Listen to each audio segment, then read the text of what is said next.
कि ऐसा ईंट जो है एक दूसरे को सपोर्ट करेगा, एक दूसरे को बराबर मिल कर रखे, क्योंकि इनके विचार एक जैसे हैं, देखने में एक सेम के हैं, पूरे सांचा एक है। ठीक है, जैसे आप लोग यहाँ पीटीसी क्लास में आए हो, आप लोग एक सांचा है, कुछ नहीं सांचा है। आप लोग एक गीली मिट्टी हो, उसको हम लोग एक सांचे में ढालने का प्रयास कर रहे हैं, ताकि कल को जब आप बाहर निकलोगे तो अगर आप सब आपस में मिलो तो आपके विचार मिले, है ना।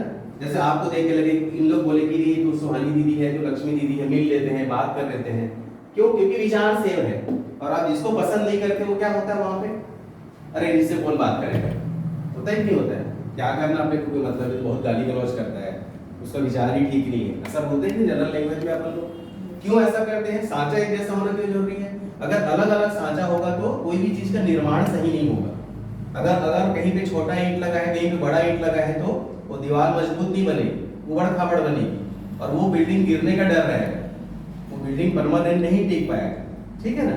इसीलिए हम लोग बोलते हैं राष्ट्र निर्माण में विद्यार्थियों का क्या योगदान है। तो विद्यार्थियों का जो योगदान है कुछ भी नहीं रहता, सबसे जो बड़ा जो योगदान होता है वो किस चीज का होता है?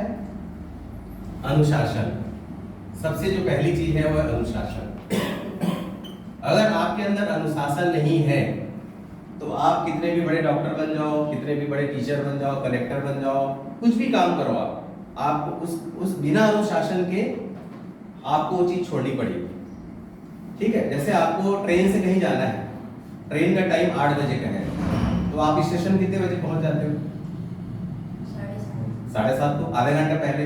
अगर नहीं पहुंचे तो क्या होगा? ट्रेन छूट जाएगी। तो यही चीज हमको अपनी जिंदगी में भी सोचना है।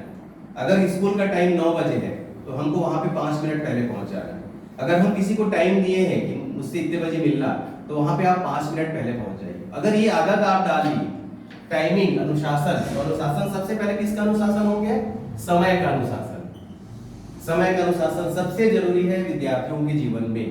इसके बिना कोई भी आगे नहीं बढ़ सकता। जो भी आईएएस, आईपीएस, नीट, बड़ी बड़ी एग्जाम जो पास होते हैं, उनको पूछना, वो लोग घंटों पढ़ते हैं, 6-6 घंटे पढ़ते हैं, 7-7 घंटे पढ़ते हैं, लेकिन अनुशासन से पढ़ते हैं। एक तो पढ़ना हो गया कि आप इधर उधर की चीजें देख रहे हो और पढ़ाई भी कर रहे हो, ठीक है, तो ध्यान आपका डिस्टर्ब हुआ, ध्यान वाला चैप्टर बाद में लेंगे। फिलहाल अपने को इतना ही समझना है, अनुशासन में सबसे पहला जो चीज है वो किस चीज का अनुशासन होना चाहिए? समय का अनुशासन होना चाहिए। किसी को भी टाइम दो, आप बिल्कुल ये मत सोचो कि क्या हो जाएगा 5 मिनट देरी से पहुंच जाऊंगा, बहुत कुछ हो जाएगा। जब आप पिकनिक बनाने के लिए जाते हैं तो कितने टाइम से उठ के चले जाते हैं, बैग तैयार हो जाता है, रेडी हो जाते हैं, वहां स्टेशन आधे घंटे पहले पहुंच जाते हैं। तो जिंदगी को भी एक पिकनिक ही समझो, जिंदगी की हर घटना को एक पिकनिक, एक एंजॉय ही समझो। जैसे हम कोई पिक्चर देखे हैं तो अलग अलग कलाकार अपना अलग अलग रोल अदा करता है, कितना अच्छा लगता है देखने में। ठीक वैसे ही ये दुनिया है, हम लोग भी अपना अपना पार्ट अदा करने के लिए यहाँ पे आए हैं। ठीक है ना। किसी को देख के दुखी मत हो, किसी को देख के ज्यादा खुश मत हो, एक अपना कांस्टेंट रहो। ठीक है, जैसे पेड़ होता है, कितनी भी आंधी तूफान आ जाए अपने जगह से नहीं हिलता। अगर अपने जगह से हिल जाए तो क्या होगा? पेड़ गिर जाएगा और मर जाएगा, सूख जाएगा। तो वैसे ही कांस्टेंट अपने विचारों में होना है। अपने विचार इतने कांस्टेंट रखो कि नहीं, मैं सही विचारधारा की हूं, मैं यही रहूंगी, कोई डिगा ना सके। ठीक है ना। तो ये समय का अनुशासन होता है। दूसरा अनुशासन और क्या हो सकता है विद्यार्थी जीवन में? क्या हो सकता है? स्वास्थ्य। स्वास्थ्य भी एक अनुशासन है। स्वास्थ्य अनुशासन कैसे हुआ? स्वास्थ्य के अंदर क्या क्या चीजें आ सकती है? खान पान, आप कुछ भी खा रहे हो, बर्गर, पिज्जा, जो मन में आ रहा है खा रहे हो, आपको पता ही नहीं आप क्या खा रहे हो। ठीक है ना। जो हम स्वाद लेते हैं, स्वाद, हमें ना स्वाद के लिए कभी नहीं खाना चाहिए। किसके लिए खाना चाहिए? स्वास्थ्य के लिए खाना चाहिए। स्वाद क्या है? जितनी भी स्वादिष्ट चीजें देखना वो स्वास्थ्य के लिए हानिकारक है, और जितनी कड़वी चीजें हैं जो हमको स्वादिष्ट नहीं लगती वो स्वास्थ्य के लिए उपयोगी है कि नहीं? बर्गर, पिज्जा खाने में बहुत अच्छा है, लेकिन ओबेसिटी हो जाता है, बहुत मोटापा हो जाता है, शुगर हो जाता है, बीपी हो जाता है, अस्थमा भी हो जाता है, ओबेसिटी के कारण बहुत सारी बीमारी होती है। तो हमको स्वाद के पीछे कभी नहीं जाना चाहिए। मैं खुद डॉक्टर हूँ, देखता हूँ जो स्वाद लेने की कोशिश करते हैं ना हमेशा बीमार रहते हैं। जैसे शुगर पेशेंट को बोलो कि आप शक्कर मत खाओ तो शक्कर ही खाएगा, बीपी वाले को नमक नहीं खाना है तो नमक ही खाएगा।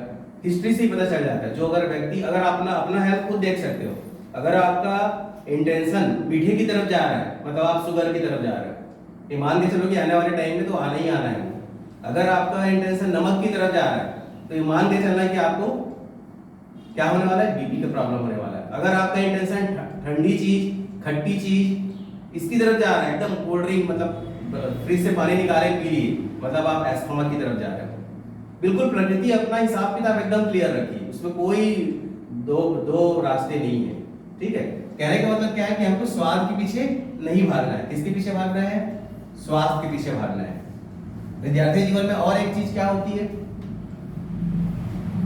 और क्या होती है, आप लोग को 3 जगह सामना करना पड़ता है जनरली विद्यार्थियों को। एक तो हो गया अनुशासन का मतलब मालूम है क्या होता है, अनु का मतलब क्या होता है, अनु का मतलब होता है मोटा मोटी अपने आप को, अनु मतलब स्वयं, अनुशासन मतलब अपने आप पे शासन करना, अनु मतलब होता है नियंत्रण करना, अपने आप को कंट्रोल करना। अनुशासन मतलब कुछ भी नहीं है, सिर्फ कंट्रोल करना है। किसको कंट्रोल करना है, ज्यादा लालच आ रहा है कंट्रोल कर लो, मुंह में गाली आ रही है कंट्रोल कर लो, गुस्सा आ रहा है कंट्रोल कर लो। अनुशासन का मतलब सिर्फ नहीं कैसे सावधान खड़े रहना, बिल्कुल भी नहीं। एक छोटा बच्चा है उसका अनुशासन अलग है, एक बड़ा बच्चा है उसका अनुशासन अलग है। छोटे बच्चे का अनुशासन क्या है, खिलौनों से खेलना, वो उसका अनुशासन है। आप ये नहीं बोल सकते कि बच्चा बदमाशी कर रहा है, बिल्कुल गलत। उस बच्चे का अनुशासन है, वो खेलेगा। अगर इतना छोटा आपके घर बच्चा है, अगर वो चुपचाप ऐसे बैठा रहे कोने में, कैसा लगेगा आपको, अरे क्या हो गया इसको, ये बीमार हो गया है क्या, ऐसा लगता है कि नहीं घर में। तो उसका अनुशासन किस में है, खेलने कूदने में है। आप लोग का भी अनुशासन किस में है, खेलने कूदने में भी है, पढ़ने में भी है, अच्छे से बात करने में भी है। क्योंकि आप लोग जिस एज में हो वो किशोरावस्था है, 13 साल से अबव का उम्र आ रहा है। तो किशोरावस्था में क्या होता है, मैच्योरिटी आ जानी चाहिए, स्टार्ट हो जाना चाहिए। एकदम से मैच्योर नहीं हो सकते, लेकिन मैच्योरिटी आनी शुरू हो जाती है। ठीक है ना, जैसे फूल जो होता है, फूल से जब फल बनता है तो छोटा सा फल बनता है, आम का किसी भी चीज का फल छोटा रहता है, वो किसी काम का रहता है क्या, नहीं रहता। लेकिन जब वो धीरे धीरे बड़ा होता है, उसकी कोई कीमत देगा आपको, छोटे से आम की, इतनी सी आम की कोई कीमत देगा, नहीं देगा। लेकिन जब वो आम बड़ा हो जाता है, पक जाता है, मार्केट में उसकी वैल्यू बढ़ जाती है। आप लोग ये भी छोटे छोटे फल हो, आपको क्या करना है, प्रकृति से लड़ना है, अपने आप से लड़ना है ना, सीखना है। जैसे सर ने बताया कि अपने आप को मटमैला नहीं करना है ना। मटमैला देखो, वो पानी कितना साफ था पहले, मटमैला हो गया, अब उसको साफ करना कितना कठिन है, कठिन है कि नहीं, बहुत कठिन हो गया। अब उस रेत को बाहर निकालना, उस पानी को साफ करना, मतलब बहुत सारे उसमें साफ पानी डालना पड़ेगा। वही चीज हम नहीं करते, ठीक है ना, वो चीज करना है। तो समय का अनुशासन, स्वास्थ्य का अनुशासन, इसमें स्वाद। स्वयं का मतलब क्या होता है, स्वयं को भी देखिए मतलब क्या होता है। जैसे सर ने बताया क्या, वाणी का, वाणी का अनुशासन है ना। वाणी का अनुशासन कैसे करना है, वाणी का अनुशासन किसमें रहेगा, वाणी का, इसमें बच्चों को ना एक ही चीज याद रखना, मौन रहना सीखना है। जहां देखें कि 4 लोग है ना, जैसे वो टीवी डिबेट में होता है ना, चिल्लाते रहते हैं एकदम, ठीक है ना, अच्छा लगता है किसी को देख के, बिल्कुल नहीं लगता। तो जहां भी आप लोग को लग रहा है कि 2 लोग गाली गलौज कर रहे हैं, 2 लोग लड़ झगड़ रहे हैं, वहां पे आप भी मत कूदो कि हम भी बचा लेंगे, छुड़ा लेंगे, ऐसा नहीं। आप मौन रह के देखो कि कौन सही। मौन जितना रहोगे, कम से कम जितना बोलोगे उतना। आशीर्वाद कितने शब्दों में देते हैं, बहुत लंबा चौड़ा आशीर्वाद देते हैं क्या, गॉड ब्लेस यू, 3 वर्ड बोले, गॉड ब्लेस यू, खुश रहो, दीर्घायु हो। ऐसा क्यों बोलते हैं, जो ऋषि मुनियों ने जो आशीर्वाद का जो बनाया तो छोटे शब्दों में, क्योंकि वो मौन रहते थे, बहुत लंबा चौड़ा आशीर्वाद नहीं देते थे, लेकिन खुश रहो। जैसे हम, अगर कोई कुछ ना भी बोले, अगर आप किसी का पैर छू रहे हो और अगर सर पे हाथ भी रख दे बिना बोले, तो भी एक हल्का सा एक फीलिंग आता है कि नहीं, अच्छा सा अजीब से लगता है कि कुछ मिला अपने को, फील होता है कि नहीं। ये आशीर्वाद है, ये सूक्ष्म रूप में रहता है। तो जो व्यक्ति जितना मौन रहेगा, देखना जितने ऋषि मुनि है, महापुरुष जो होते हैं, वो ज्यादा बोलते नहीं हो, कम ही रहेंगे। उनका जितना भी फोटोग्राफ देखोगे उसमें कैसा मिलेगा आपको, आंखें बंद है और ऐसे बैठे हुए मिलेंगे। ज्यादातर 99% चाहे किसी भी धर्म के हो, वो शांति मिलेगी, आंखें बंद मिलेगी। तो हमको भी क्या करना है, मौन रहना सीखना है। मौन रहने का मतलब बिल्कुल ये भी नहीं है कि सर बोले मौन रहना मतलब जहां बोलना है वहां भी बोले नहीं मेरे को तो मौन रहना है, ऐसा भी नहीं होना चाहिए। मौन का मतलब है जहां बोलना है कम शब्दों में बोलना है, बहुत कम से कम से। कब होगा जब आप मौन रहना सीखोगे, है ना। जैसे अपन अभी मैंने देखा कि रिजल्ट आया बीए बीकॉम का, उसमें लोग गायत्री मंत्र लिख दिए हैं पूरा, कोई अपने घर की कहानी लिख दी है। क्यों, क्योंकि प्रैक्टिस ही नहीं की, वो प्रैक्टिस ही नहीं, सब फेल है वो लोग। क्यों, क्योंकि वो आदत ही नहीं है। मौन रह के क्या करना है, चिंतन करना है। जैसे आप घर जाओगे, आप जाके तुरंत टीवी चालू कर दोगे, टीवी चालू करते क्या होगा, वही वाला काम होगा जो सफेद पानी में रेत डाला गया है, वही होता है कि नहीं। हम पूरी यहाँ पे हमने 1 घंटे का क्लास अटेंड किया, हम 3 घंटे पूरा फिजूल की चीजों देख के वेस्ट कर देते हैं। तो उस 1 घंटे के साफ पानी में 3 घंटे का फिजूल की चीज डालोगे तो वो कहाँ से वो चीज याद रहेगा? नहीं रहेगा। कहने का मतलब क्या है, यहाँ जो चीजें हुई सोने के समय, जब आप सोओगे तो याद करना आंखें बंद करके आज क्या क्या हुआ, युगल सर ने क्या क्या बताया है ना, साव सर ने क्या क्या बताया, मैंने क्या क्या बताया, रिमाइंड करो, उससे आपकी याददाश्त भी बढ़ेगी। ठीक है ना।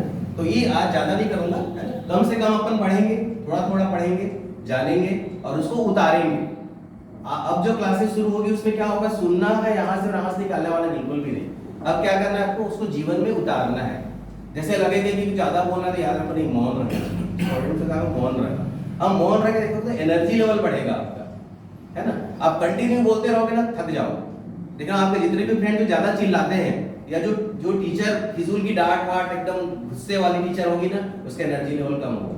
जो टीचर शांत रहती है, मौन होकर पढ़ाती है ना, उसका एनर्जी लेवल हाई होगा, उससे पढ़ना आपको अच्छा लगेगा। होता है कि नहीं ऐसा, नेचुरल है। तो हमको भी क्या करना है, मौन रह के सद्विचारों का चिंतन करना है। ठीक है ना।